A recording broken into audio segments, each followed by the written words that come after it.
Hari-hari berikutnya menjelma menjadi siklus yang menyesakan. Rutinitas baru ini terasa seperti rantai yang tak terlihat, mengikatku pada Aksa dan apartemen mewahnya. Pagi diisi dengan sarapan yang sunyi, di mana kami duduk berseberangan, terpisah oleh meja marmer yang terasa seperti medan pertempuran.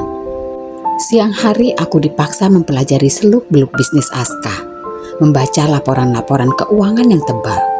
Semua sebagai bagian dari pelatihan yang katanya akan membuatku lebih layak mendampinginya di acara-acara publik. Malam hari sandiwara itu berlanjut, entah dalam jamuan makan malam formal atau sekedar pertemuan bisnis santai, di mana tanganku harus selalu berada di lengannya dan senyum palsuku yang selalu terpajang. Yang paling sulit adalah malam hari. Walaupun Aksa telah menetapkan batasan yang dingin bahwa ini adalah kontrak sewa raga, bukan pernikahan penuh, kedekatan yang dipaksakan itu tetap menghancurkanku. Kamar tidur kami terpisah, tapi terkadang Aksa muncul di ambang pintuku hanya untuk memastikan bahwa aku benar-benar di sana, di bawah kendalinya. Malam ini ia tidak hanya berdiri di ambang pintu, ia masuk. Aku sedang duduk di kursi rias, mencoba membersihkan sisa riasan yang menyembunyikan lelah di wajahku. "Kau terlihat lelah," komentarnya. Suaranya tenang namun mengandung penilaian yang membuatku langsung siaga. Ia berdiri di belakangku dan aku bisa melihat bayangannya yang besar di cermin. Jantungku berdebar kencang, ketakutan yang dingin menjalari tulang punggungku. Aku tidak menjawab, aku hanya menunduk, fokus pada kapas yang kupegang. Diam adalah senjataku yang tersisa. Dengan diam, aku menolak mengakui keberadaan dominannya. "Kau harus menjaga dirimu, Karina. Kau tahu." Ia mencondongkan tubuh sedikit, dan aku bisa merasakan nafasnya yang hangat menyentuh tengkukku, membuatku merinding jijik. Aku tidak akan ragu mengganti aset yang rusak. Aku menutup mata sebentar, menarik nafas untuk menenangkan diri, sebelum akhirnya menatap pantulan matanya di cermin. "Aku mengerti, Aksa. Aku adalah barangmu. Aku akan memastikan barang ini tetap dalam kondisi prima." Jawabku, suaraku dipaksa datar dan terkontrol. Itu adalah kalimat paling menusuk yang bisa kuucapkan. Mengakui statusku yang rendah demi melindungiku dari sentuhan yang lebih dalam. Ekspresi Aksa tidak berubah, namun aku melihat sedikit ada kilatan di matanya. Mungkin kejengkelan, mungkin terkejut karena perlawanan verbal yang halus.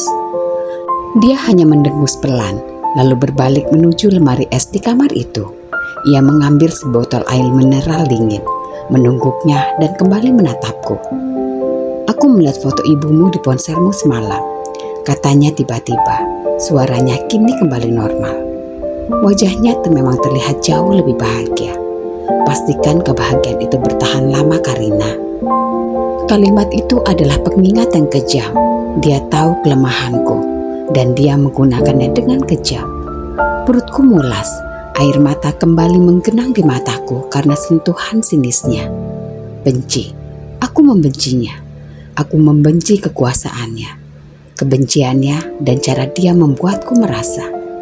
Namun bersamaan dengan kebencian itu, ada rasa takut yang perlahan berubah menjadi ketergantungan. Ketergantungan finansial yang membuatku tidak bisa lepas. Sebuah ironi yang mematikan.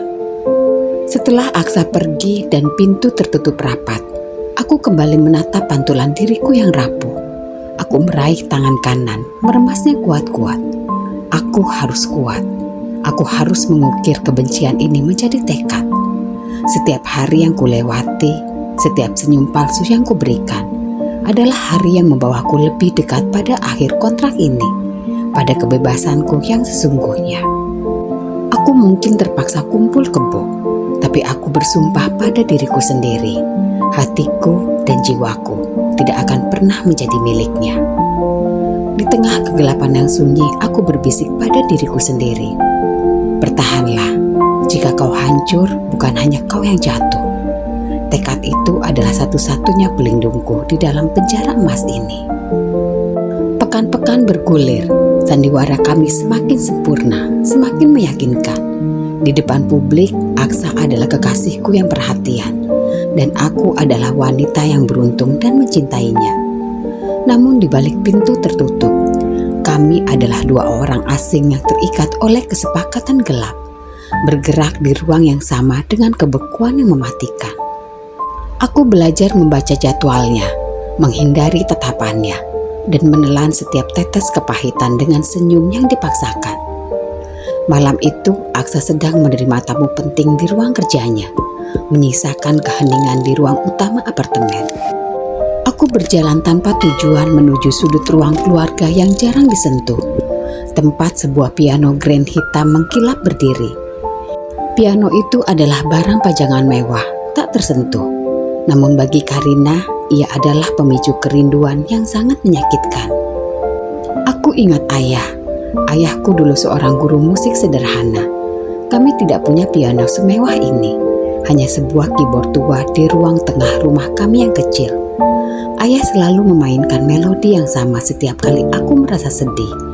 Sebuah lagu rakyat yang penuh nostalgia. Dengan tangan gemetar, aku membuka penutup piano itu, dan jari-jariku yang kaku perlahan menekan tuts. Satu nada, dua nada. Melodi itu mengalir perlahan, canggung pada awalnya, lalu semakin lancar saat otot-otot jariku mengingat notasi lama itu. Itu adalah melodi yang penuh cinta, penuh kenangan akan masa lalu yang damai dan sederhana, masa di mana ayah masih ada dan aku masih bebas. Semakin dalam aku memainkannya, semakin dalam pula aku jatuh ke dalam jurang kerinduan yang tak tertahankan. Air mata mulai menetes, jatuh di tuts piano, memantulkan di permukaan yang mengkilap. Melodi itu adalah tangisanku yang sunyi, jeritan jiwaku yang rindu rumah, rindu kebebasan. Tiba-tiba suara langkah menghentikan jariku. Aku tersentak, cepat-cepat menutup tuts dan mengusap air mata yang membanjir. Aksa berdiri di belakangku. Wajahnya tidak menunjukkan amarah, tidak juga jijik. Hanya ekspresi yang sulit kubaca, campuran antara keheranan dan sesuatu yang lain yang belum pernah kulihat. "Siapa yang mengajarimu?"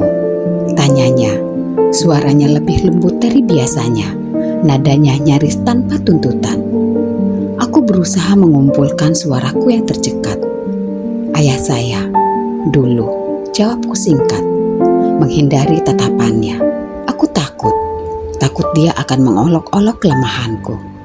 Takut dia akan menggunakan informasi ini untuk menyakitiku lebih jauh. Dia tidak bergerak, hanya terus menatapku dengan tatapan yang mengganggu.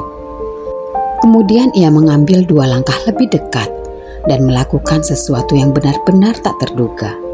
Aksa duduk di sampingku di bangku piano itu. Tangannya yang besar dan kuat, yang biasa memegang berkas kontrak dan stempel kekuasaan, kini dengan hati-hati meletakkan jari-jarinya di atas tuts. "Kau memainkan lagu yang sangat sedih," bisiknya sangat dekat. "Mainkan lagi dan jangan berhenti." Aku menegang. Aku tidak mengerti permainan apa ini. Apakah dia mencoba menghibur?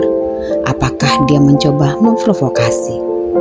Dengan rasa takut yang bercampur kebingungan, aku kembali memainkan melodi itu. Kali ini Aksa ikut menekan beberapa tuts bass, memberikan kedalaman yang melankolis pada lagu kesedihanku.